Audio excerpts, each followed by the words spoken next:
Are you confused about HMOs and planning permissions? Well, in this video, we're going to be looking at a beginner's guide to everything that you need to know to be 100% clear about what you need planning for and when.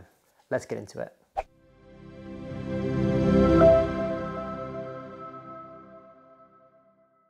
So there's a lot of confusion around whether you need planning permission for your HMO or not.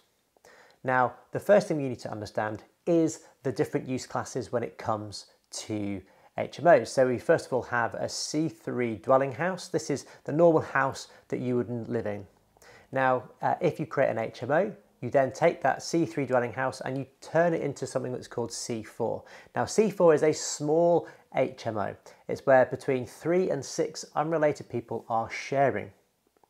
Now, if you want to make a large HMO of 7 people or above, then we start to get into something called sui generis, which is a Latin term which means in a class of its own.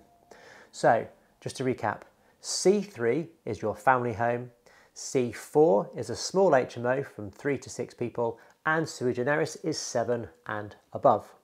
Now, to go from C3 to C4 is permitted development, which means the government have said that you can just do it back and forth as much as you like, unless your area has brought in an Article 4 directive. So the Article 4 directive will restrict that change of use from C3 to C4, which means that you then have to go for a full planning application if you want to get that C4 usage.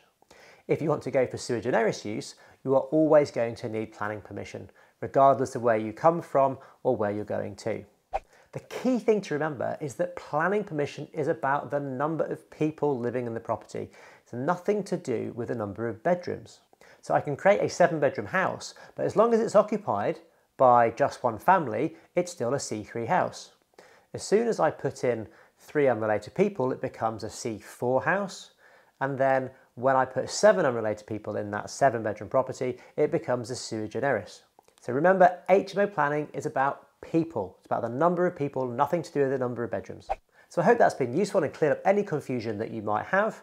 If you like what you watched today, please remember to like and subscribe down below so you can get updates about future videos and about everything property investment and specifically HMOs.